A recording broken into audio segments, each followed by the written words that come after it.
Cecil Wilcox had never once in his 31 years on this earth felt shame about not knowing how to read. Not until the afternoon he watched Adelaide Atwood unfold a letter by the post office window, and her whole face became something he could not name but desperately wanted to deserve. It was October of 1878, and the town of Harlan Creek, Texas, sat baking under a sun that had no business being so bold that late in the season. Cecil had ridden in from the Danforth ranch to collect a parcel of nails and some salt block for the cattle, and he had tied his horse, a dark bay gelding named Copperhead, to the post outside Mercer's general store with all the ease of a man who had no concerns weighing him down. He had been wrong about that, though he did not know it yet. She was standing at the far end of the boardwalk, just in front of the single window of the post office, which was really just the left corner of Mercer's partitioned off by a pine counter and a wall of wooden slots. The afternoon light caught the side of her face in a way that made Cecil stop walking mid-stride, one boot half lifted, the other planted in the dust. She was young, maybe 23 or 24 by his estimate, with dark auburn hair pinned neatly beneath a straw hat that had seen better days but still held its shape with dignity. She wore a pale blue dress with small white flowers printed along the hem, and she had one hand pressed flat against her collarbone as she read, as though the words were entering her body rather than just her eyes. He noticed she was crying quietly, not the dramatic kind that makes people look over. The private kind, where the tears slip sideways and the person reading does not even seem aware they are falling. Her lips moved slightly with the words, and she turned the page with a care that struck Cecil as almost sacred. He did not mean to stare. He pulled his hat down and walked into Mercer's, collected his nails and his salt block, loaded everything into the saddlebag with the practiced efficiency of a man who had spent 15 years doing nothing but working cattle and riding fence lines. He untied Copperhead, swung up into the saddle, and told himself to point the horse north back toward the ranch. Instead, he sat there for a moment too long, and through the window he saw her fold the letter carefully, tuck it back into its envelope, and press it against her heart before sliding it into the pocket of her apron. Then she squared her shoulders the way a person does when they have received hard news and have no time to sit down with it, and she walked back inside Mercer's to resume whatever business she had there. He found out from the blacksmith, Pell Granger, a broad-shouldered man with a voice like gravel sliding down a tin roof, that Adelaide Atwood had arrived in Harlan Creek in late August. She had come from Tennessee, a place called Clover Hill, after the death of her mother, who had been the last family she had. She was working for the Mercers now, helping in the store and boarding in their spare room, and she was quiet and capable, and none of the cowboys had managed to get more than a polite nod out of her. "Smart woman," Pell said, hammering a shoe into shape without looking up. "Doesn't waste words. I respect that." Cecil grunted in what he hoped sounded like casual agreement, and rode back to the Danforth ranch without once looking back at the town. But he thought about her that evening, sitting on the bunkhouse steps while the other hands played cards inside, and the coyotes started up their conversation somewhere out in the dark hills. He thought about the way she had pressed that letter to her heart. He thought about what it must be like to have a piece of paper carry that much weight. He had never been able to read a single line of anything in his whole life, had grown up on a hardscrabble farm in West Texas, where schooling was a luxury the Wilcox family could not afford, and his father had put him to work pulling cotton and fixing fence before he was old enough to miss much. He had never felt the lack of it in any serious way. He managed numbers well enough to keep track of his pay, and he recognized his own name when someone wrote it out, and he had always told himself that was sufficient for the life he led. That night, however, for the first time, he felt it as a kind of poverty. He told himself that was foolish. He told himself he would forget about Adelaide Atwood by morning. He did not forget about her by morning. Over the next 3 weeks, Cecil found reasons to ride into Harlan Creek that he had not needed before. He collected supplies ahead of schedule, volunteered to carry messages to the telegraph office for the ranch foreman, Eugene Danforth, a lean, graying man who rarely questioned efficiency. On 4 separate occasions, Cecil saw Adelaide from a distance. Once she was sweeping the boardwalk in front of Mercer's with the same quiet determination she seemed to apply to everything. Once she was talking to Pell Granger's wife outside the church and laughing at something, and the laugh surprised Cecil because it was full and genuine, and nothing like the careful stillness she otherwise presented to the world.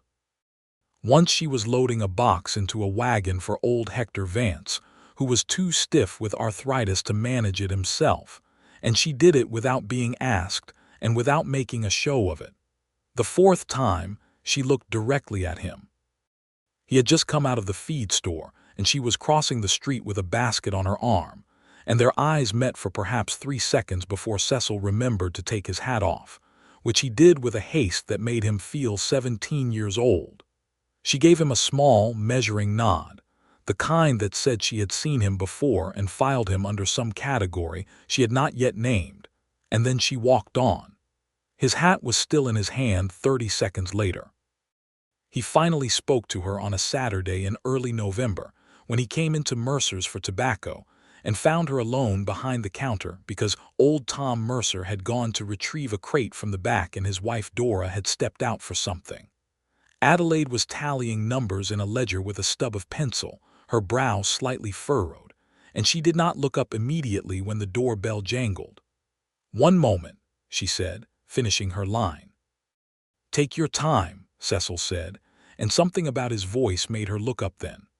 She studied him with those dark eyes of hers, which were the color of good river mud, an honest and steady color, not glamorous but entirely reliable.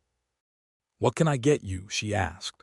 He told her about the tobacco and she fetched it with efficiency and set it on the counter and told him the price and he paid it and he stood there for a moment that stretched uncomfortably. "You are the cowboy from the Danforth spread," she said. It was not quite a question. "Cecil Wilcox," he said. "Yes, ma'am." "Adelaide Atwood," she said, and she put out her hand the way a person does who is accustomed to transactions, not romantic niceties. He shook it. Her grip was firm. "You have been in here before," she said. "A few times," he admitted. "More than a few," she said, not unkindly, but with a precision that told him she noticed things and did not see any reason to pretend otherwise. He laughed despite himself, a short and helpless sound. "I suppose you are right about that." The corner of her mouth shifted, not quite a smile but a candidate for one. "Are you needing anything else, Mr. Wilcox?" He wanted to ask about the letter. He wanted to ask whether she was all right, whether the hard news had gotten any easier to carry. He wanted to ask a dozen things that were none of his business and all of his concern. "No, ma'am," he said. "Thank you kindly." He walked out into the cold November air and stood by Copperhead feeling both better and worse than he had before, which seemed about right. He came back the following week, and the week after that. Each time he managed to stay a few minutes longer, to coax a few more words out of her, to learn another small piece of the geography of who she was.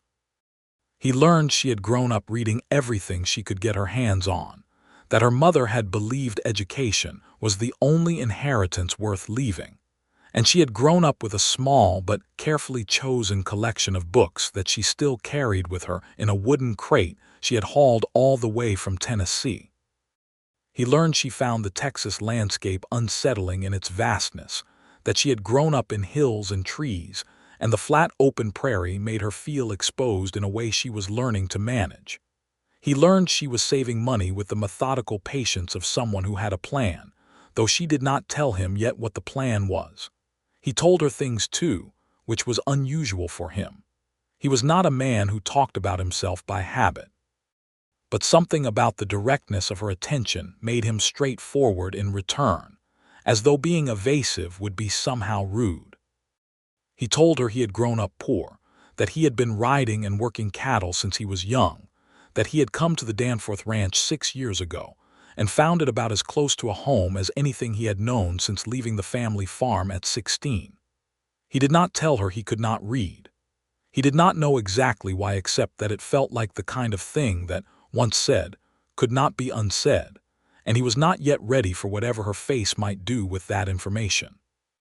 November gave way to the first cold snap of December, and the range work slowed into the quieter rhythms of winter. There was still fence riding and feeding and tending to the livestock in the cold, but the furious pace of the fall roundup was done, and the hands had more evenings free to themselves. Some of them went into town to drink. Some played cards until late. Cecil, increasingly, sat alone in the corner of the bunkhouse with a creased look on his face that the other men had stopped commenting on because it never invited conversation. It was Emmett Hawes who finally said something. Emmett was the oldest hand on the Danforth ranch, 60-something, half Cherokee, with a white mustache and a habit of watching people with the same patient attention he gave to weather systems. He had seen a great many things in his life, and he had strong opinions about most of them, which he offered sparingly and with precision. He sat down next to Cecil one evening when the wind was rattling the bunkhouse walls and said, without any preamble, "You are going to have to do something or stop looking like that." "Like what?" Cecil said. "Like a man who is standing outside a warm house with no key," Emmett said. Cecil looked at the floor for a long moment. "She reads," he said finally. "Most people do," Emmett said. "I do not," Cecil said. There was a pause. The wind pressed against the walls. Emmett turned this information over without any visible judgment, the same way he turned most things over, slowly and with respect. "Well," Emmett said, "that is something that can be changed if a person has reason enough to change it." "I am 31 years old," Cecil said. "I know a woman in Harlan Creek," Emmett said. "Grace Tillmore, widow. She ran the school over in Brackettville for 10 years before she moved out this way to be near her daughter. She is quiet about it, but she has helped a few of the men on this ranch who needed it, and she does not make anyone feel foolish for the asking." Cecil looked at him. "A man who cannot read can still be a good man," Emmett said. "But if a man wants to be something more than what circumstance made him, he has to be willing to work for it, same as anything else." Cecil thought about Adelaide pressing a letter to her heart by the post office window. He thought about the small wooden crate of books she had carried from Tennessee. He thought about all the things she might have written in her own hand that he would never be able to receive. "I will go see her," Cecil said. "I know you will," Emmett said, and picked up his cards again. Grace Tillmore lived in a small, neat house on the eastern edge of Harlan Creek. A widow of 55 with iron gray hair and reading glasses she wore on a chain around her neck, and an interior life that was extensive and largely invisible to casual observation. She opened the door when Cecil knocked on a cold Tuesday morning, looked him over without surprise, and said, "You had better come in then." He was embarrassed in a way he had not anticipated. He was a man who could rope a steer at full gallop, who could mend fence in freezing rain without complaint, who had once pulled a calf from a mud bank in the dark with his bare hands, and he sat in Grace Tillmore's warm kitchen feeling smaller than he had since childhood while she set tea in front of him, and listened to what he wanted. When he finished, she folded her hands on the table and looked at him with the calm, professional kindness of someone who had seen this moment many times. "It is harder as an adult," she told him honestly. "Not impossible, but harder. You will need to be patient with yourself." "I do not have a lot of practice at that," he said.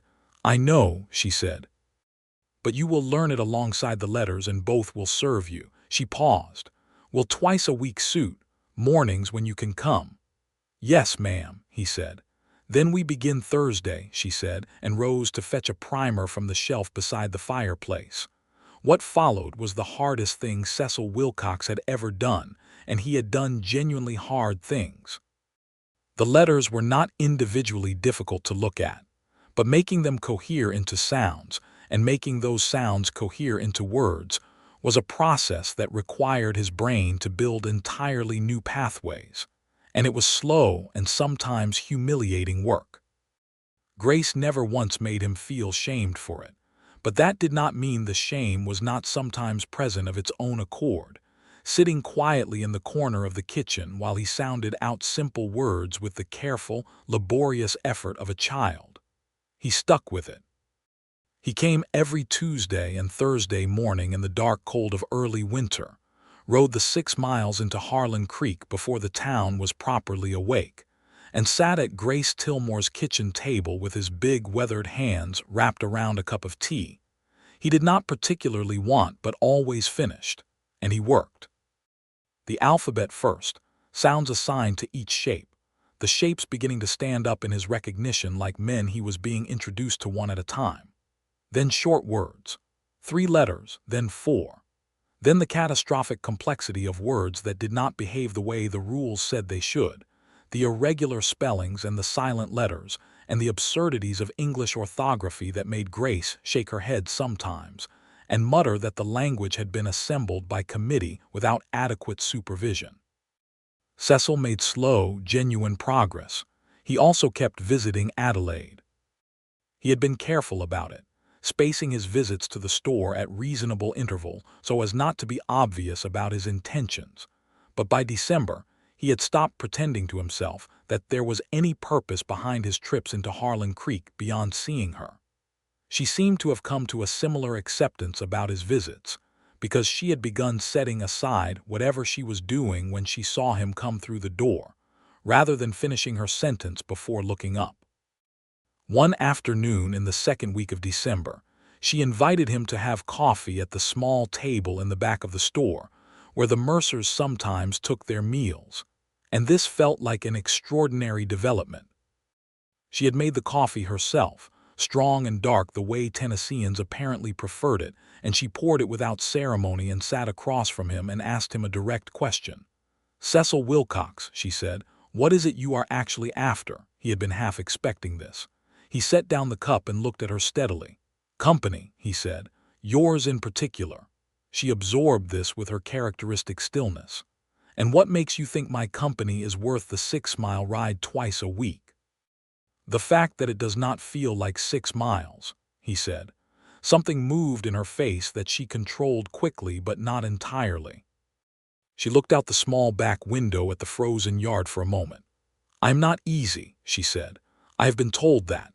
I have opinions and I am not quiet about them when they matter, and I have been on my own long enough that I do not see the need to make myself smaller for anyone's comfort."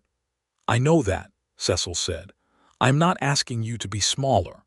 She looked at him then with an intensity that he met without flinching, because there was nothing in him at that moment that he was trying to hide. She seemed to read him the way she read everything, carefully and with full attention, and he thought whatever she found must not have been entirely discouraging because the tension in her shoulders eased slightly. "All right," she said, and refilled his coffee. December deepened into cold that cracked the ground and frosted the window panes at night, and Cecil's world divided itself neatly into 2 kinds of time: time learning to read at Grace Tillmore's kitchen table, and time in Adelaide Atwood's company. Both of these things were changing him in ways that he could feel, but not yet fully articulate. He was reading simple sentences now. Grace had given him a thin book of Bible passages to practice with, not because she was particularly devout, but because the language was clear, and the sentences short, and the words repeated often enough to build familiarity. He read them aloud in the kitchen while snow dusted the windowsills and Grace corrected him gently, and praised him with the measured honesty of someone who believed excessive encouragement was its own form of disrespect. He asked her once, in early January, how to spell Adelaide. She paused with her tea halfway to her mouth and put it down again with the care of a person who is choosing her next action deliberately. "Adelaide," she said. "Then would you like to practice writing it?" "Yes," he said. She gave him a sheet of paper and a pencil, and he wrote it out slowly and with enormous concentration, the letters large and unsteady as a child's but legible. He looked at it for a long moment. "And Atwood?" he asked. Grace spelled it for him. He wrote it beneath the first word. He stared at the 2 lines together. "She does not know," Grace said. It was not a question. "No," Cecil said. "Men are proud creatures," Grace said, without particular heat. "It is not only pride," Cecil said. "I want to be someone she does not have to apologize for. I want to be worth the knowing before she knows everything." Grace was quiet for a moment. The fire settled in the grate. Outside, a horse walked by with the heavy, patient sound of winter hooves on frozen ground. "That is a good reason," she said. "But do not wait too long. Worth waiting for is different from worth waiting forever." He nodded. He thought about what Grace had said all the way back to the ranch, the cold air biting at his face and Copperhead's breath coming in small clouds that vanished into the gray January sky. The thing between himself and Adelaide had been growing in the quiet, deliberate way that things grow in cold climates, slowly and close to the ground, but with deep roots. He had brought her a piece of soapstone he had found in the creek bed, a smooth gray oval that she had turned over in her hands with genuine pleasure. She had shown him the books in her wooden crate, 4 of them, holding each one with the ease of long familiarity. One was a collection of poetry. One was a novel whose title he could not yet read but whose cover she told him was called Jane Eyre. One was a naturalist's guide to North American birds. The 4th was a small, worn Bible with her mother's name written on the inside cover. He had held that one with particular care. In early January she had shown him a letter she had received, not the one he had first seen her read, but a new one, from a woman in Tennessee named Carrie Stovall, who had been her mother's neighbor, and who wrote with affectionate and slightly frantic energy about everything happening in Clover Hill. Adelaide read him a passage from it, laughing at a story about Carrie's youngest boy and a stolen pie, and watching her laugh, hearing her read aloud with the ease and pleasure of someone for whom words on paper were as natural as breathing. Cecil had felt a complicated tangle of emotions that included joy at her happiness and a renewed, fierce determination about his Tuesday and Thursday mornings. He did not tell her he was learning to read. But she had begun to notice something different in him that she could not name. "You seem like a man thinking very hard about something," she said one afternoon, when he had been staring out the back window of the store for a longer moment than he realized. "I have a project," he said carefully. "What kind of project?" "The improving kind," he said. She looked at him with those steady river mud eyes and he thought she might push further, but she only said, "Good," and turned back to her ledger. In late January, the weather turned severe, a proper blue norther that drove down from the panhandle and locked everything in several days of brutal cold. The cattle had to be moved to the lower pasture where there was windbreak, and every man on the Danforth ranch worked long, exhausting hours through conditions that made the simple acts of breathing and moving feel laborious. Cecil could not get into town for his lessons for 10 days, and he worried, stupidly and persistently, about whether Adelaide was warm enough, whether the Mercers' building had adequate heat, whether she was frightened by the ferocity of a Texas norther after the milder winters of Tennessee. When the weather finally broke and he rode in, she was standing outside Mercer's with her arms wrapped around herself, looking at the sky with the expression of a person who has survived something and is still working out how to feel about that. When she saw him, she looked relieved in a way that she seemed faintly annoyed at herself for showing. "I was not worried," she said before he could say anything. "Of course not," he said. "I was not," she said again, with more conviction than the statement required. He climbed down from Copperhead and stood in front of her and said, "I am glad you are all right." "I am fine," she said. "Are you all right?" "I am now," he said. She looked at him hard, and something shifted in the architecture of her carefully maintained composure, something that he thought might be the beginning of surrender, though surrender was probably the wrong word for it. Acknowledgement maybe, recognition.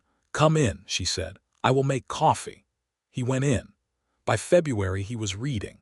Not fluently, not without effort, but genuinely reading, full sentences, paragraphs, following meaning from one line to the next. Grace had given him a copy of a local newspaper from a neighboring town, and he had sat with it for an entire hour, working through an article about a cattle pricing dispute in Fort Worth, and when he looked up at the end of it he felt something he did not have an easy word for. Not pride exactly. Something quieter and more foundational, as though a floor had been laid in a room that had previously been open ground. "You are ready to try a letter," Grace said. He looked at her. "Not today," she said quickly, "but soon. You can do it." He thought about what kind of letter he wanted to write. He thought about this for days, riding fence in the February cold, with the thought working through him steadily. He was not a man who had ever written anything to anyone, had never had cause, had never had anyone he wanted to reach across distance for. The idea of composing something in words, of putting the interior landscape of his feelings into the public and permanent form of writing, was both thrilling and terrifying in a way that no physical danger had ever managed to be. He started practicing at Grace's table, trying sentences.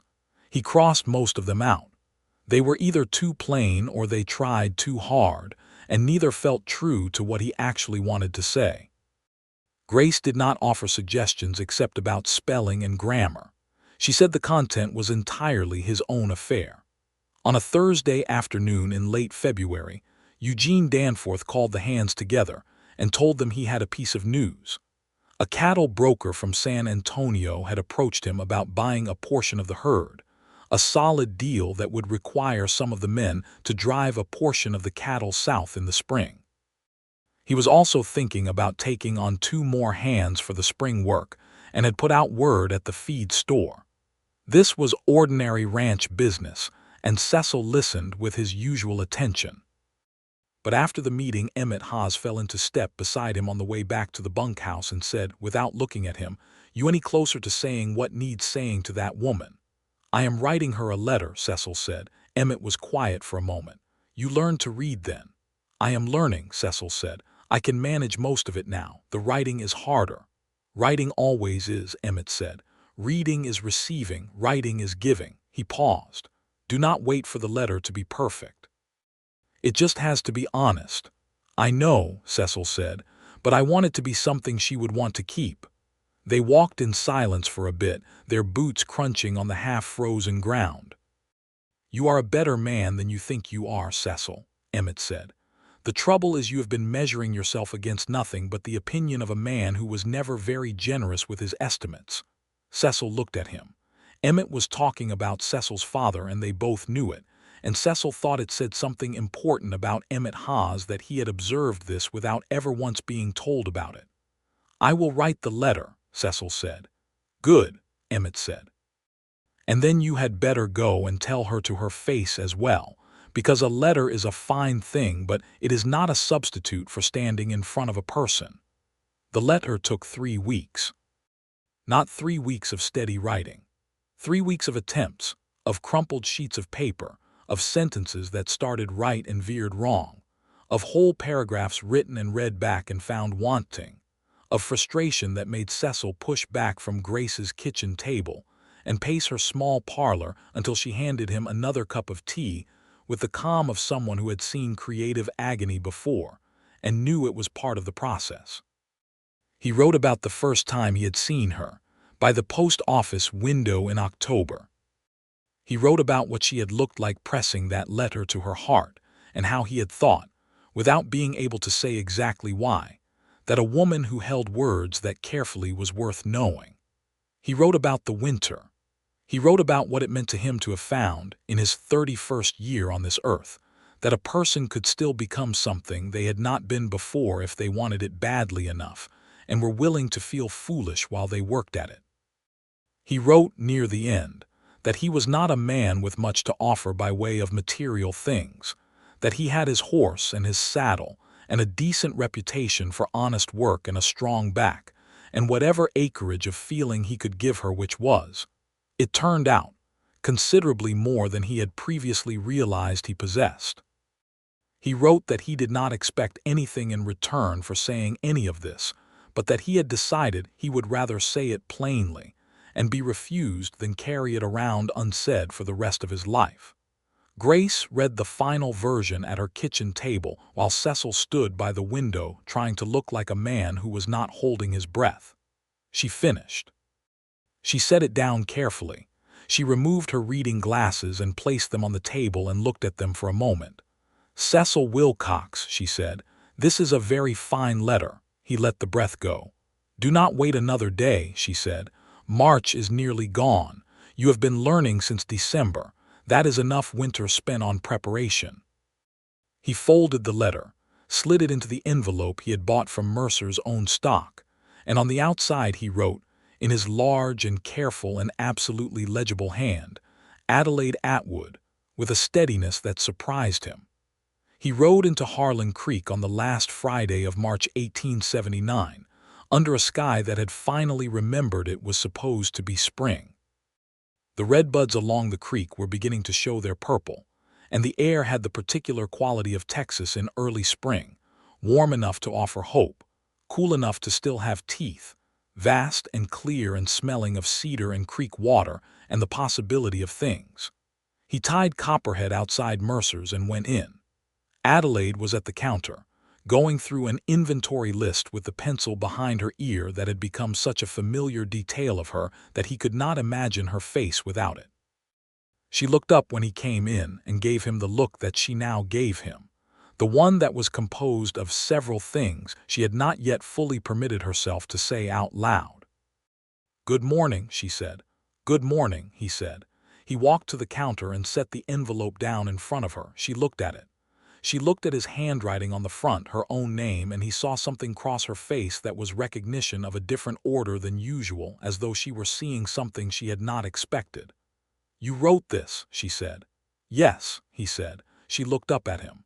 "I could not read when I met you," he said. Not as a confession, or not only as that, but as a matter of simple fact that she deserved to have. "I spent the winter learning. Grace Tilmore taught me. I needed to be able to write you something worth reading before I wrote it."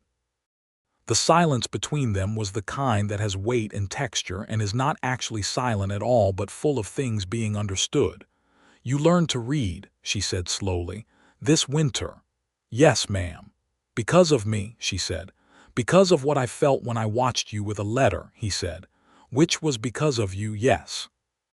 She picked up the envelope and held it in both hands and looked at his writing on the front, her name in his large, steady letters, and her eyes were doing something that she was not entirely managing to control. "May I read it here?" she asked. "You may do whatever you like with it," he said.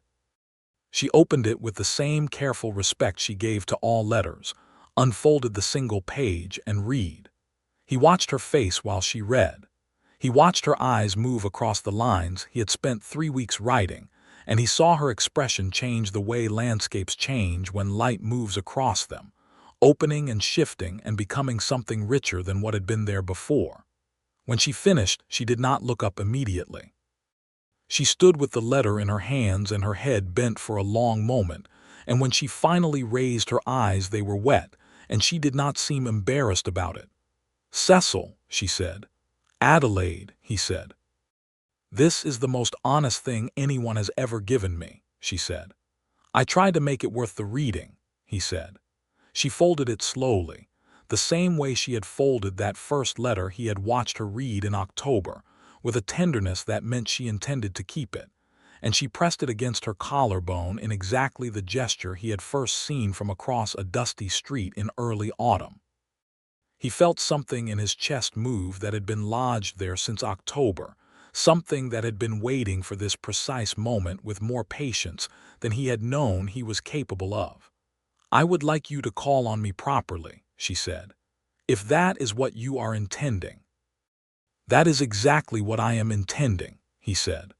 Old Tom Mercer had appeared in the doorway to the back room at some point during this exchange, and had the grace to withdraw again without saying anything. His wife Dora, Cecil later discovered, had been listening from the other side of the partition, and had cried into her apron, which Dora would have denied if pressed.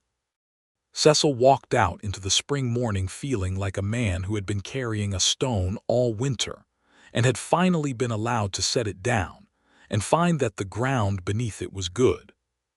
He called on Adelaide the following Sunday, arriving at the Mercer's house at 3 o'clock in the afternoon with his best shirt on and his boots cleaned and his hat in his hands, and Tom Mercer opened the door and gave him the look that older men give to younger men who have announced themselves through a letter to the woman boarding in the spare room. It was not a hostile look. It was a measuring look, and Cecil met it steadily.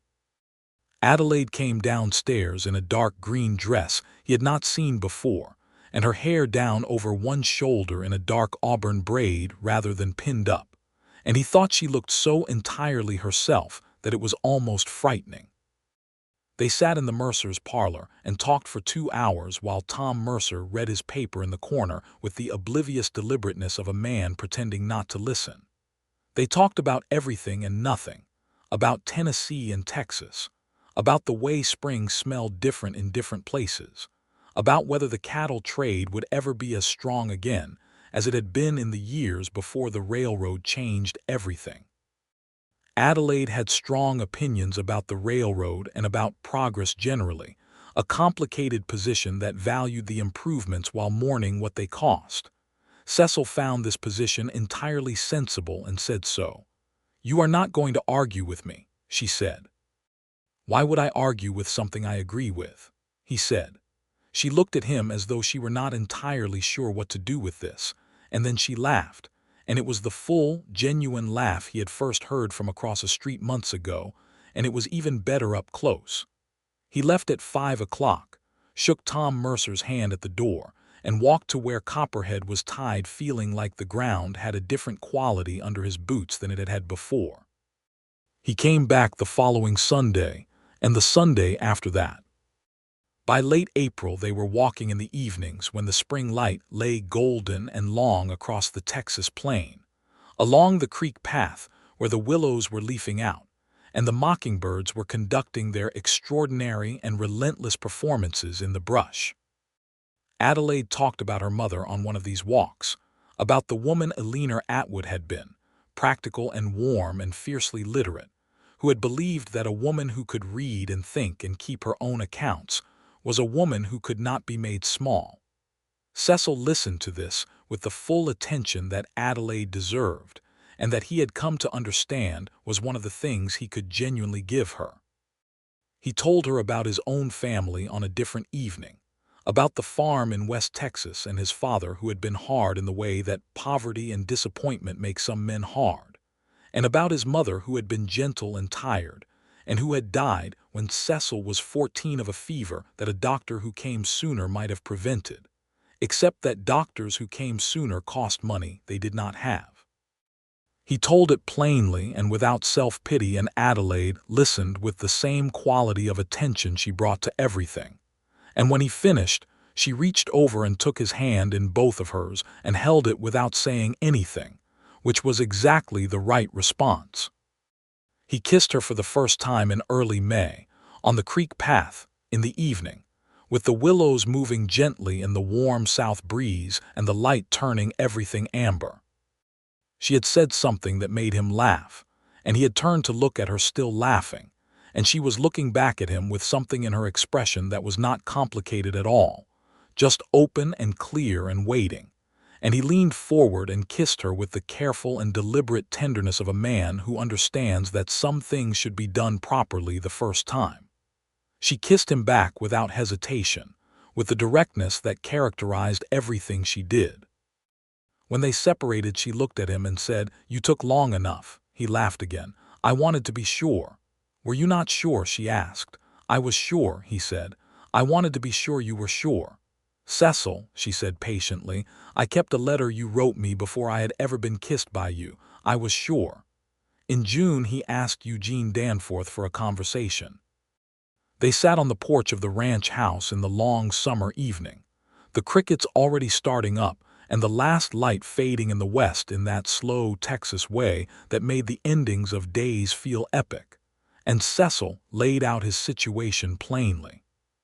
He told Danforth he was intending to ask Adelaide Atwood to marry him, and that he wanted to know what his prospects were for a wage increase, and whether there might be any possibility of a small parcel of the southern pasture being made available for a man who was willing to work it on shares. Eugene Danforth was a fair man. He was not sentimental, but he was just, and he had employed Cecil long enough to know exactly what he was worth. "The southern parcel," Danforth said, thinking about it. "You would build there?" "Yes, sir," Cecil said. "I can give you a third of what you earn from the parcel back," Danforth said. "The rest goes toward buying it outright over time. 10 years, maybe 12, you would own it clean." "That is fair," Cecil said. "It is very fair," Danforth said without false modesty. I am doing it because you are the best hand I have had in 15 years, and I would rather keep you here working for me than lose you to some other outfit. So we are both getting something we want." Cecil nodded. "The woman," Danforth said. "She will be content in this country." "She is stronger than this country," Cecil said with simple certainty. Danforth smiled for the first time in the conversation. "Then ask her." Cecil asked her on a Sunday evening in late June 1879, on the creek path where the cottonwoods threw dappled shadows on the water and the air smelled of summer and warm grass. He had spent considerable time thinking about how to do this properly, and he had concluded that for a woman who valued honesty above almost everything else, the most appropriate proposal was a direct one. He stopped walking and turned to face her and said, "Adelaide, I would like you to be my wife. I have some land coming and I intend to build on it, and I think we could make something good together if you are willing. I know I am asking you to make a life in a place that is not the one you came from, and I know that is a significant thing to ask, but I believe you know what I am, and I believe I know what you are, and I think what we are together is better than either of us separately." Adelaide looked at him for a long moment in the golden light of the Texas evening. A mockingbird in the cottonwood above them ran through its repertoire without any regard for the gravity of the situation. "You are asking me to stay in Texas," she said. "I am asking you to make a life with me in Texas," he said, "which is a different thing." She was quiet. He let her be quiet because she deserved the space to think, and he was not afraid of her silence. "I was saving money to go back," she said. "To Tennessee. I had a plan." "I know," he said. He had known this for months. He had never pressured her about it. "But I have not been wanting to go for some time now," she said, almost to herself. "I have been saving out of habit, or perhaps out of stubbornness." "You are allowed to be stubborn," he said. "I know I am," she said, and there was the trace of a smile in it. Then she took a breath and looked at him directly and said, "Yes, Cecil, I will marry you." He took both her hands in his and felt the reality of it settle into him like warmth after cold, like ground underfoot after uncertain footing, like the particular satisfaction of having worked hard for something and arrived at it honestly. "There is one more thing," she said. "What is that?" "I want to keep reading to you," she said. "Even after you can read for yourself. I want that to be something we do together."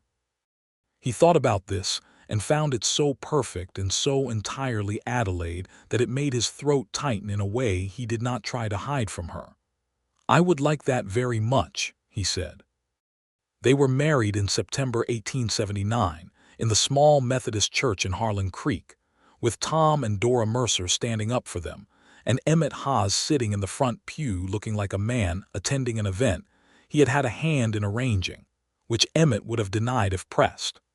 Grace Tillmore sat 3 rows back and wept openly and happily into a handkerchief, which Cecil noticed, and which meant more to him than she would ever know.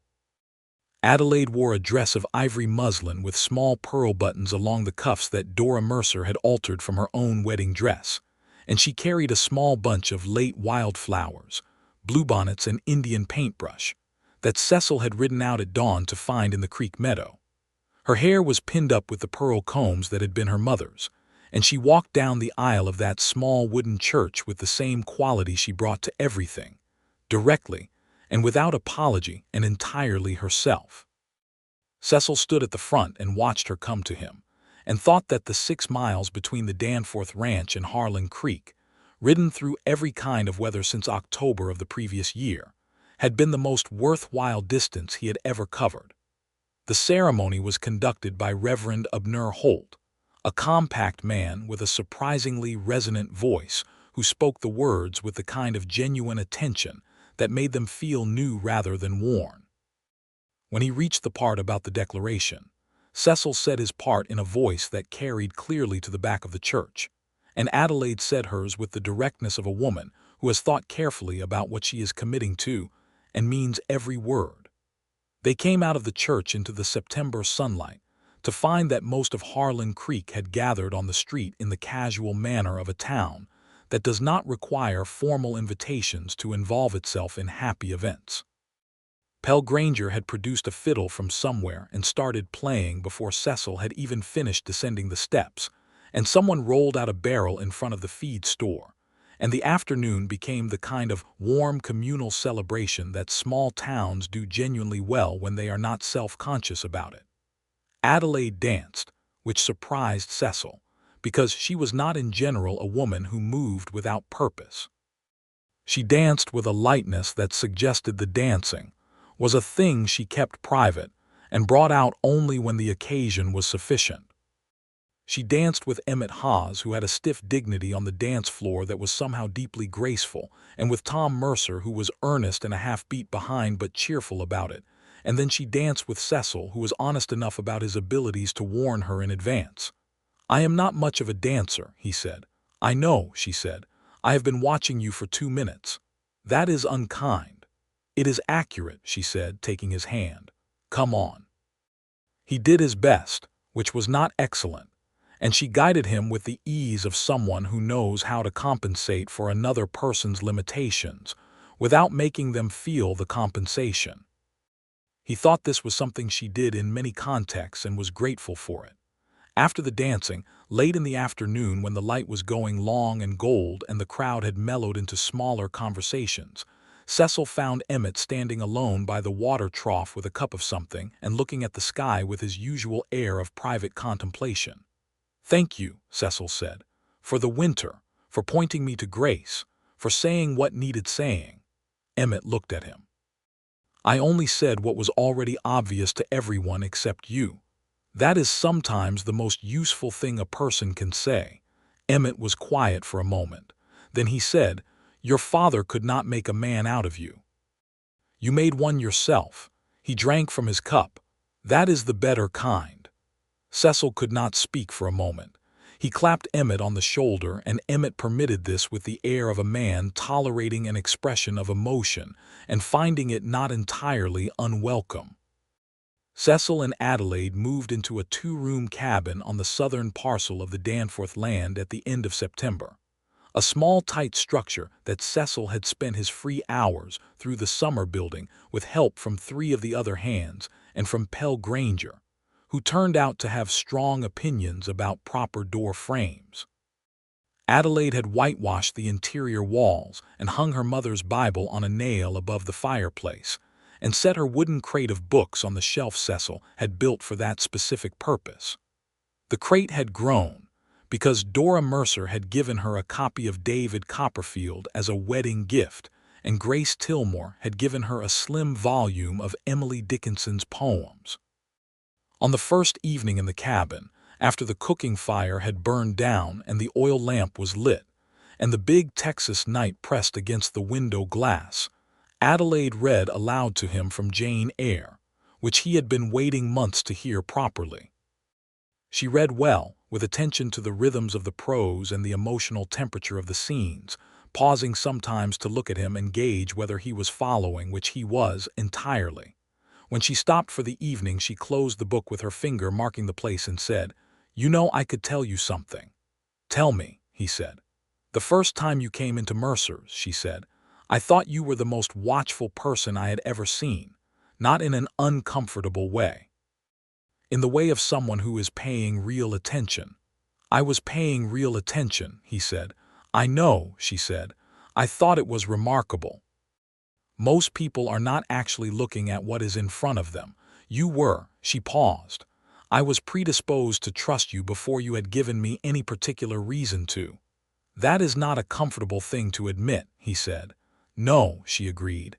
"I prefer to be more deliberate about trust, but there it is." He took her hand across the table and held it in his, and they sat for a while in the warm lamplight of their first home, with the night moving outside, and all the opened and closed chapters of the previous year settled around them like something finally at rest. The first winter of their marriage was a working one, as winters on Texas ranches always were. The southern parcel needed attention that it had not received under Danforth's less intensive management. Fences mended, and the small creek that ran through the lower field cleared of the debris that had silted it over years. Cecil worked through the cold months with the additional energy of a man working for himself, or toward himself, which is a different quality of effort than working purely for wages. Adelaide ran the household with the same efficient intelligence she had brought to the Mercers' accounts, stretching what they had without ever making the stretch feel thin. She had also, to Cecil's discovery, an unexpected skill with a kitchen garden, having learned from her mother how to coax remarkable things from modest plots of ground. She had put seeds in before the first frost, and by spring, there were plans for a garden that would have struck an observer as ambitious for a woman with her other responsibilities. What Cecil did not know, until February of that winter, was that Adelaide had been writing letters of her own. Not to Carrie Stovall in Tennessee, though those continued. She had also been corresponding with a woman in Austin named Margaret Drury, who ran an informal lending library from her home, and who was connected to a network of women across Texas who were quietly doing the kind of cultural and educational work that formal institutions were not yet doing in the more isolated parts of the state.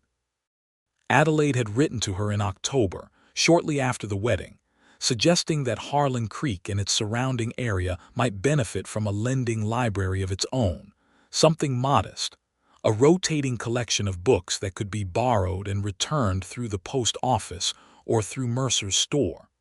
Margaret Drury had written back enthusiastically. Adelaide told Cecil about it on a February evening by the fire, laying it out with the practical detail of someone presenting a plan rather than asking permission, which was entirely consistent with who she was and which he had understood about her from the beginning. "You are starting a library," he said. "I am starting the process of starting a library," she said. "It will take time. Margaret knows people who might donate books, and Tom Mercer has agreed that we can use a corner of the store for a lending shelf if I manage it myself." "That is a good idea," Cecil said. She looked at him as though she had prepared for more resistance. "You think so?" "I think there are people in this country who would read if reading were available to them," he said. "You know that better than most." Something warm and slightly undone crossed her face, the expression she had when he said something that aligned precisely with what she had been thinking. "You are remarkably easy to be married to," she said. "I am not always," he said. "No," she agreed. "But in the ways that matter most, you are." The library materialized over the spring of 1880, growing from a single shelf to two, then to a narrow bookcase that Pell Granger built in exchange for Adelaide mending his daughter's school books, which she did with rice paper and patience, and a craftsman's care for the integrity of the spine. Margaret Drury sent 3 crates of books down on the stage from Austin, a mixed collection of novels, almanacs, practical guides to farming and medicine and household management, and several books about Texas history and natural history that Adelaide arranged with the organizational precision of someone who had thought about cataloging long before she had anything to catalog. The lending library was not without opposition. There was a man in town named Cobb Prescott, who ran the hardware store with a voice like an anvil and the political instincts of a man who had built his local standing on being the loudest opinion in the room, and he had views about women operating public institutions, which he expressed at the monthly town meeting in March with the blunt self-assurance of someone who has not yet been wrong in his own estimation. Cecil was at that meeting. He sat through Cobb Prescott's speech, which took longer than its content warranted, and when it was done he stood up and said, without raising his voice, that his wife had built a library with her own correspondence and her own labor, and the generosity of people who believed in the value of books, that she had placed it in a location that was already a community gathering point, that it cost the town of Harlan Creek nothing except the willingness to use it, and that he personally would be grateful if Mr. Prescott would identify the specific harm he anticipated before the meeting moved on. Cobb Prescott did not, as it turned out, have a specific harm to identify. He had a general unease about the reordering of things he had not been consulted about, which was a different matter, and one that the meeting did not feel obligated to address. The library stayed. Adelaide heard about the meeting from Dora Mercer the following morning. She found Cecil in the yard working on the fence post that had been giving him trouble all week, and she stood behind him until he became aware of her and turned around. "You defended the library," she said. "I stated the facts," he said. "The facts happen to be in favor of the library." "Cecil Wilcox," she said, and the way she said his name contained a whole paragraph of feeling.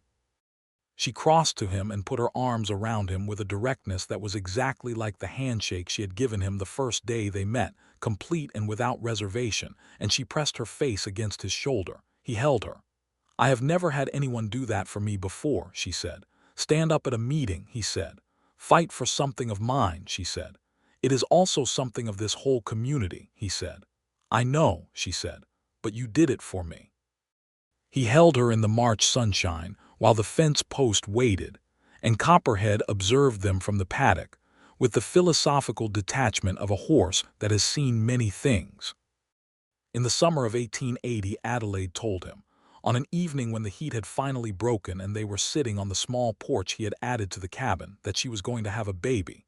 She told him in the direct way she told him everything, without preamble or decoration, but her hands were clasped tightly in her lap in the gesture she had that meant she was not as calm as she sounded. He put his hand over hers and felt them loosen. "Are you frightened?" he asked. "Yes," she said. "Are you?" "Yes," he said. She relaxed further at this, as though shared honest fear was more comforting than any reassurance. "My mother," she said, and did not finish, but he knew what she meant, that childbirth had been in the country of her fear since her mother died, though her mother had not died in childbirth but from illness later. Still, the proximity of women and vulnerability was a thing she lived with. "We will get the doctor from Bracketville," he said. "Well in advance. I will go for him myself." "You would ride 30 miles to fetch a doctor," she said. "I would ride 300, he said. She looked at him in the evening light with the expression she had that was not quite a smile and not quite tears, but occupied the country between them, and she said, "I believe you." Their son was born in January 1881, in the middle of a week that had the quality of held breath, cold and clear and very still. Cecil did ride for the doctor, a young man named Fletcher Cord, who had recently set up practice in Bracketville, and who arrived in time to be genuinely useful rather than decorative. Emmett Hawes appeared at the cabin door the morning of the birth without being summoned, and sat in the yard in the cold, with the imperturbable patience of a man who has learned to wait without agitation. And Cecil, who would not have admitted to anyone how much this meant, did not have to admit it because Emmett understood these things without them being said. The birth was hard. Not catastrophically so, but hard enough that the hours of it were among the most difficult Cecil had ever spent. Standing where he was allowed to be useful and holding Adelaide's hand when she wanted it held and staying out of the way when she did not. Watching her work through something he could not do for her with the same fierce, quiet determination she brought to everything. The baby came in the mid-afternoon, and the doctor put him into Adelaide's arms, and he was small and red-faced, and objecting loudly to everything about his new situation, which Cecil found both alarming and deeply reassuring. "A boy," Dr. Cord said. Adelaide looked at the baby and then looked at Cecil, and her face was something he had no words for, a new country entirely, vast and unfamiliar, and the most beautiful thing he had ever seen. "Henry," she said, "for your father." "My father does not deserve a child named for him," Cecil said quietly. She nodded. She had expected this. "Then Henry for Henry David Thoreau," she said, "who wrote that a man is rich in proportion to the number of things he can afford to let alone." Cecil looked at her, this woman who had carried books across a continent and started a library from nothing, and married a man who had learned to read for love of her and was still learning new things every day on account of her. "Henry," he agreed. Emmett Hawes was permitted inside after an appropriate interval, and he stood at the bedside looking down at Henry Wilcox with an expression that was very nearly naked in its feeling, and he put one large, weathered hand very gently on the baby's head and said nothing for a long time. "He has good hands," Emmett said finally, which was the highest compliment Emmett knew. Henry was a sturdy and alert baby who slept more reliably than anyone had warned them to expect, and who showed, from his earliest weeks, the same watchfulness that Cecil had and the same frank directness that Adelaide had, as though he had sorted through his available inheritance and selected the best of both. The cabin was extended that spring, a room added on the north side for the baby, which Cecil built with the help of 3 men from the ranch, and which Adelaide painted herself in a pale yellow she had mixed from ochre and white lead with the confidence of someone who does not ask permission before doing things she has already thought through. The library grew.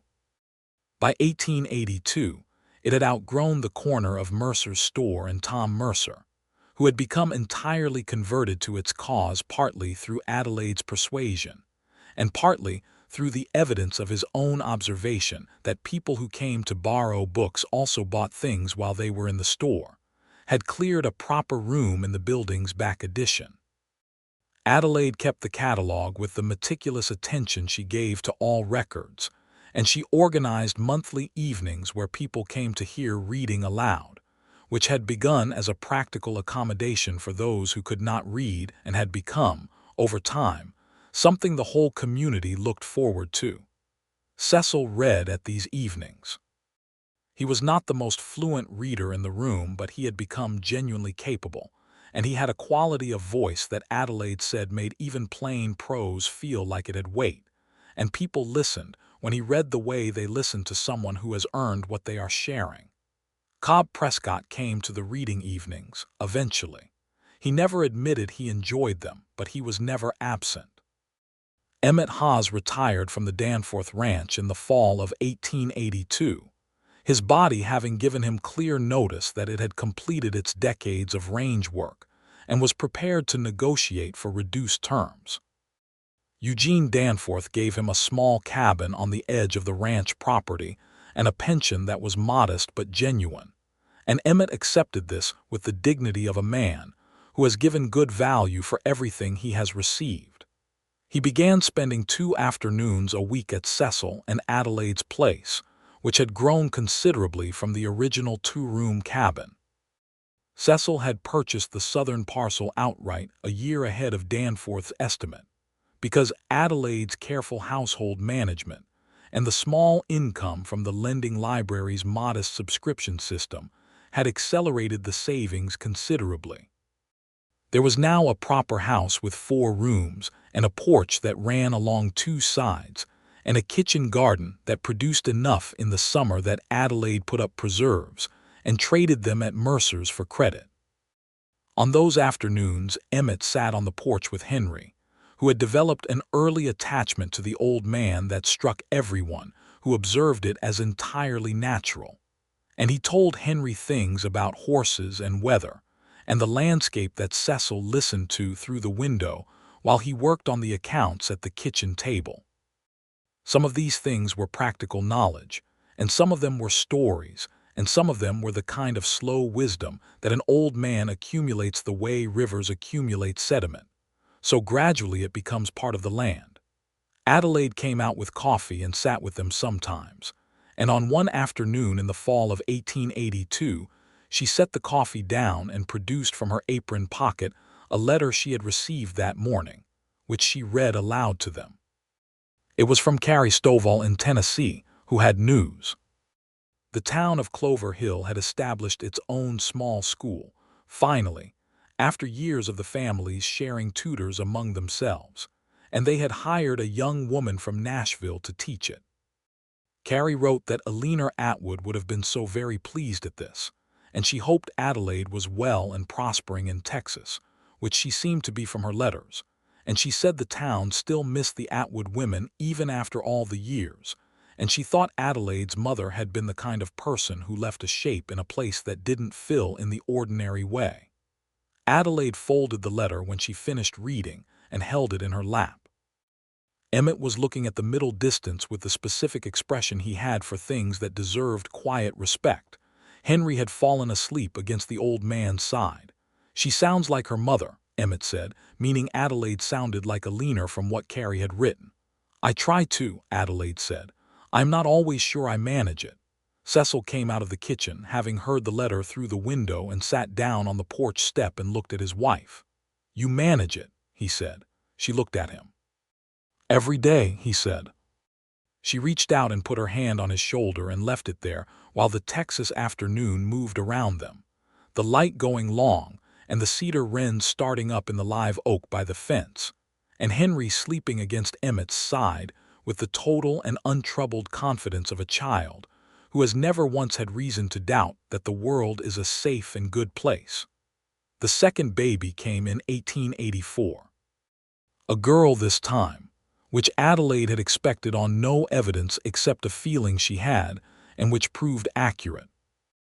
They named her Eleanor, for Adelaide's mother, with the middle name Grace, for the woman at the kitchen table who had taught a 31-year-old cowboy to read through an entire Texas winter, and had thus, in her practical and matter-of-fact way, made everything that followed possible. When Grace Tillmore heard what the baby had been named, she came to the house on the southern parcel on a bright spring afternoon and stood in the kitchen and looked at Adelaide holding the baby with the expression of a woman who has received a gift she was not expecting and does not quite know what to do with it. "That is entirely unnecessary," Grace said. "It is entirely necessary," Adelaide said. "And that is also the end of the argument." Grace sat down at the kitchen table and held Eleanor Grace Wilcox with great care and looked at her for a long time. "She has her mother's forehead," Grace said finally, "and her father's hands," Adelaide said, coming to look over Grace's shoulder. "Same as Henry."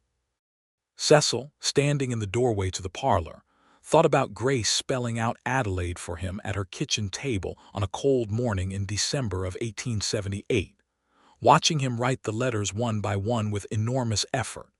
And he thought about the distance between that moment and this one, between the man who had ridden 6 miles in the dark to learn letters that would let him write to a woman he barely knew, and the man standing in the doorway of his own house in the spring sunshine while his daughter was held by the woman who had made the whole distance possible. "Grace," he said. She looked up.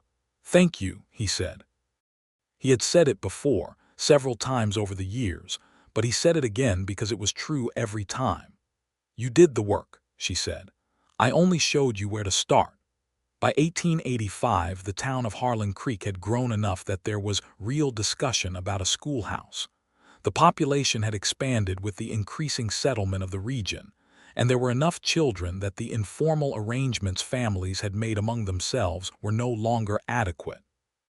Adelaide was one of the central voices in the planning meetings for the school, which surprised no one who knew her, and Cecil sat at those meetings and made practical points about construction costs, and watched his wife talk and thought, as he often still did, that she was the most capable person in whatever room she was in, and that this continued to fill him with a feeling that had no sharp edges and no ceiling. The school was built in the fall of 1885, a simple but solid structure on the eastern edge of town.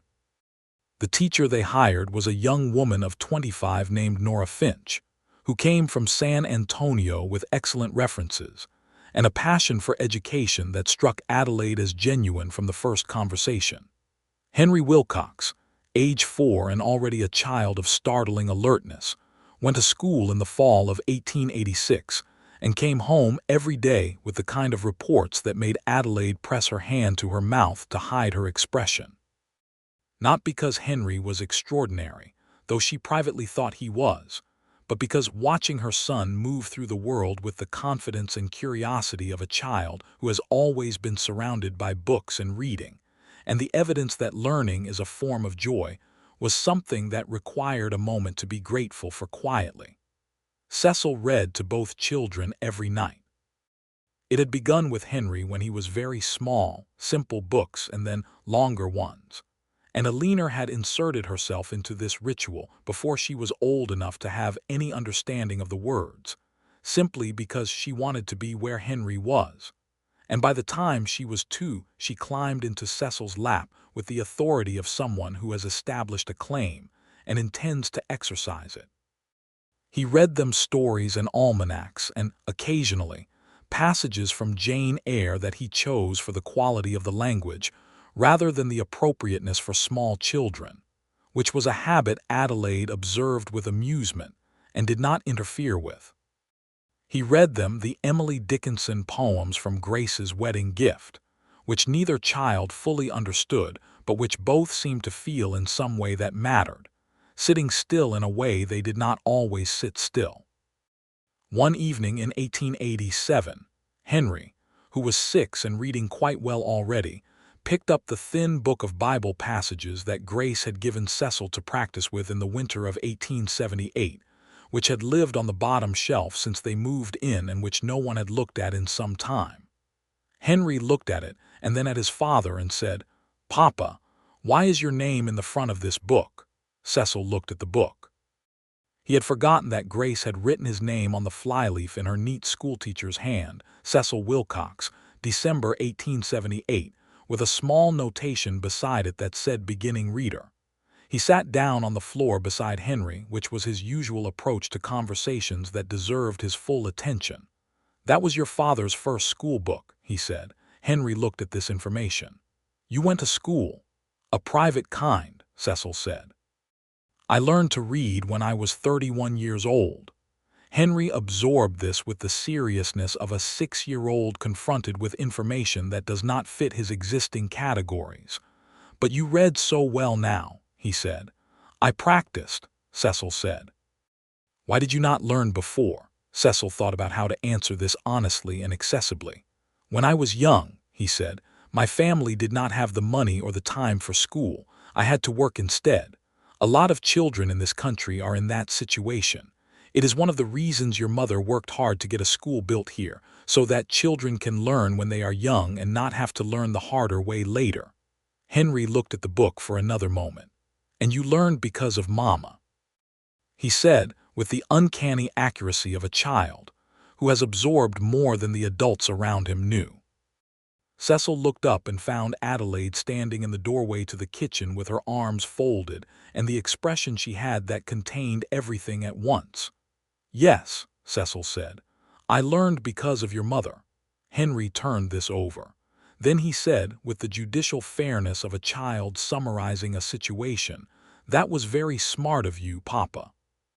Cecil laughed, and Adelaide's expression became something undone and beautiful, and she came forward and sat on the floor with them, which was not her usual posture, and which told him something about the fullness of the moment.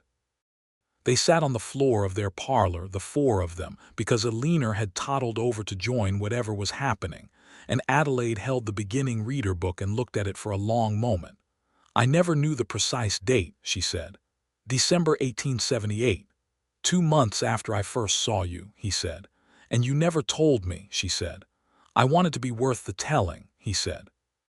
She looked at him for a long moment with the depth of attention she had given him from the very beginning. From the moment she had first looked up from her ledger and seen a watchful man standing at the counter with tobacco in his hand, and a great deal more in his expression than he was prepared to say out loud. "Cecil," she said, "you were always worth the telling." He took her hand. Henry had opened the book and was reading the first page with his finger moving along below the lines in a gesture he had developed independently, but which was exactly the gesture his father had made in Grace Tillmore's kitchen 9 years before, and neither of them pointed this out because some symmetries are better held quietly.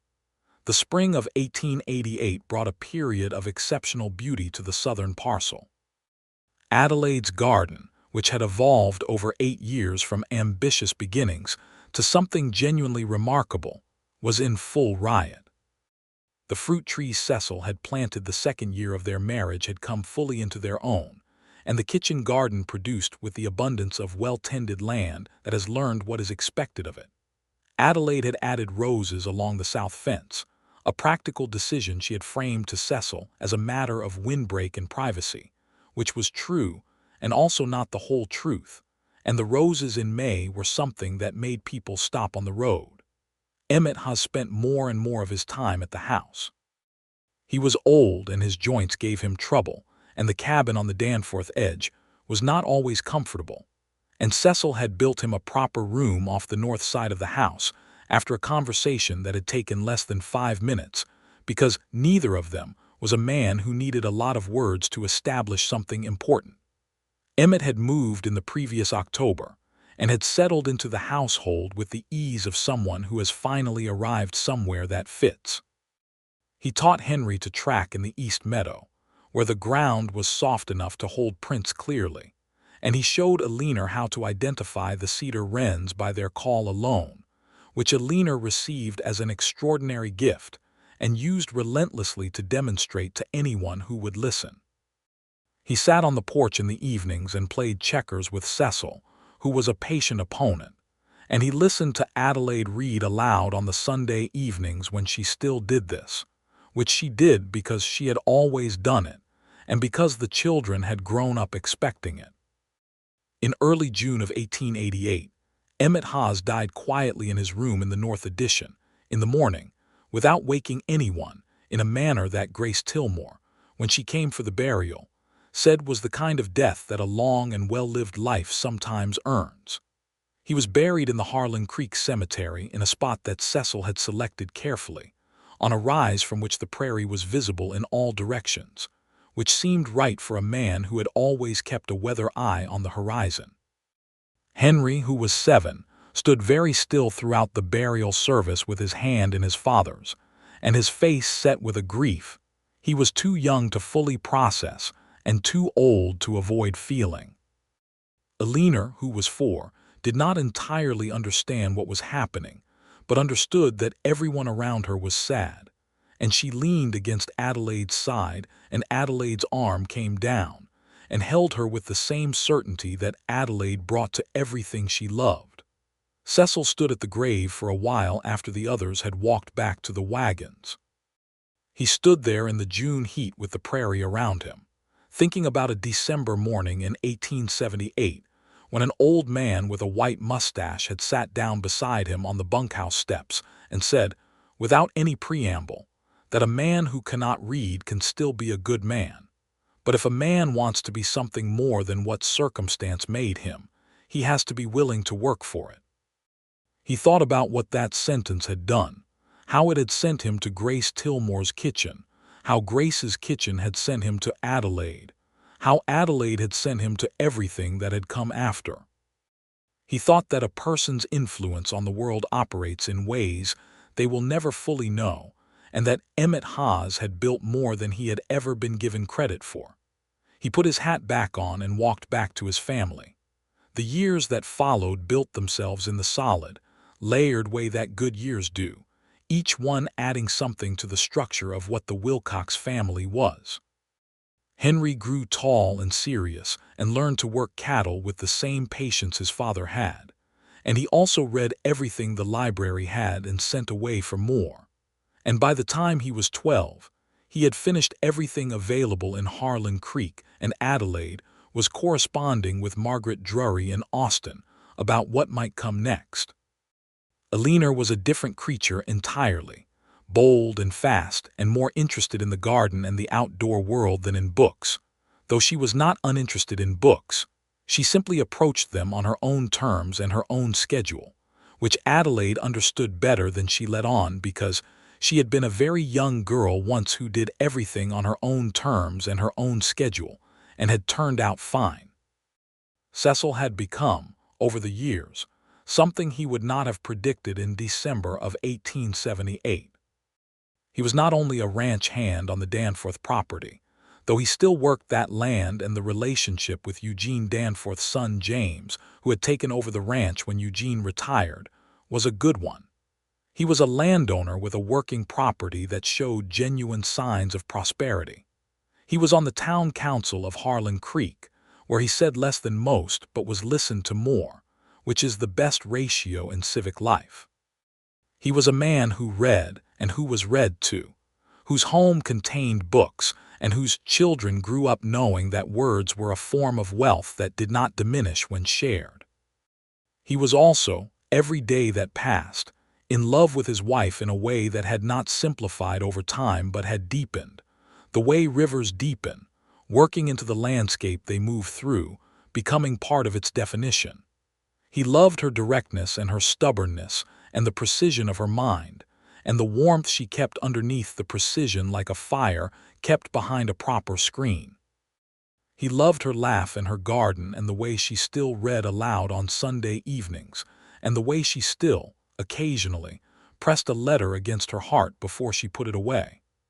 On their 10th wedding anniversary, in September of 1889, Adelaide gave him a book she had made herself. Not purchased but made, the pages hand-stitched and the cover of tooled leather that Pell Granger had helped her with, and on the cover she had burned his initials and below them the year 1878, and below that the word beginning. Inside the book, in her careful and even handwriting, she had copied out passages. Some were from the books they had read together. Some were from letters she had received that had meant something to her. Some were things she had written herself, observations and small narratives from the years of their life together, written with the quiet, precise attention she brought to everything, so that the ordinary accumulated details of who they were became in her rendering something that could be held and returned to. On the last page she had written, in her best hand, the passage Cecil had written to her in his letter of March 1879, copied exactly. He had written it in large, uncertain letters with imperfect spelling that Grace had corrected, and here it was in Adelaide's perfect hand, preserved. He read it at the kitchen table while she stood watching him with her arms folded and her chin slightly lifted in the manner she had when she was uncertain how something would be received and was not going to show that uncertainty. When he finished, he looked up. "That was the first letter I ever wrote," he said. "I know," she said. "I was so afraid it was not enough," he said. She crossed to him and sat across from him and put her hands flat on the table between them. "It was the most enough thing I have ever read," she said. "Then and now." He covered her hands with his. The kitchen was warm, and the late September light came through the window at a slant and fell across the table, and across the book she had made him and across their hands. And outside the children's voices came from the direction of the garden where Henry and Alina were doing something that periodically resolved into argument and then into laughter. "I have something to tell you," Adelaide said. He looked at her. "A third one," she said. He stared at her for a moment, and then the feeling that came was not surprise but something deeper and slower, a resonance, the bass note beneath the melody of everything he had built since he first tied Copperhead to a post outside Mercer's General Store and walked in for tobacco on an October afternoon in 1878. "Are you well?" he asked. "Very," she said. "I feel very well." He got up from the table and went around to her and helped her to her feet and held her with the same care he had brought to everything she had ever entrusted to him, and she put her head against his shoulder and he could feel her breathe. "Another one," he said. "Another one," she said. From the garden Alina shouted something at Henry and Henry shouted back, and then there was laughter again. The wild, unself-conscious laughter of children who are confident they are home. And the September light held everything in its amber, and the roses along the south fence had put out one last bloom before the turning of the season. And Cecil Wilcox stood in his kitchen holding his wife, and thought about a cold December morning in a widow's kitchen. Letters on a page. The shapes of things that had seemed impossible and were not, the long work of becoming something, the extraordinary and ordinary way that love moves through a life when you let it, when you ride 6 miles in the dark for it, when you sit at a table and learn a new thing from the bottom up because the person you want to deserve is worth the whole winter of the trying. He had wanted to write her a letter worth reading. He had ended up building a life worth living. Both things, it turned out, required the same thing of a person: the willingness to show up every day and do the work with whatever you had, and to keep showing up, and to believe that the distance between where you were and where you wanted to be was crossable if you were willing to move. Outside, Henry called Alina to come look at something, and Alina's footsteps pattered across the ground toward whatever it was, and Adelaide lifted her head from Cecil's shoulder and looked at him with the eyes that he had studied more closely than any page and that still had depths he had not finished reading. "Shall we tell them at dinner?" she asked. "Yes," he said. She straightened her dress and picked up the book from the table and set it on the shelf beside Jane Eyre and the poetry and the Bible with her mother's name inside. All the words she had carried with her, and all the words she had gathered since, filling the shelf the way a life fills, one good thing beside another. And Cecil Wilcox, who had spent a whole winter at a widow's kitchen table learning to turn shapes into sounds and sounds into words and words into something worth giving to the woman he loved, put his hat on and went out into the September afternoon to find his children and to be, as he was every day now, entirely and honestly and without apology himself. Which was, it turned out, exactly enough.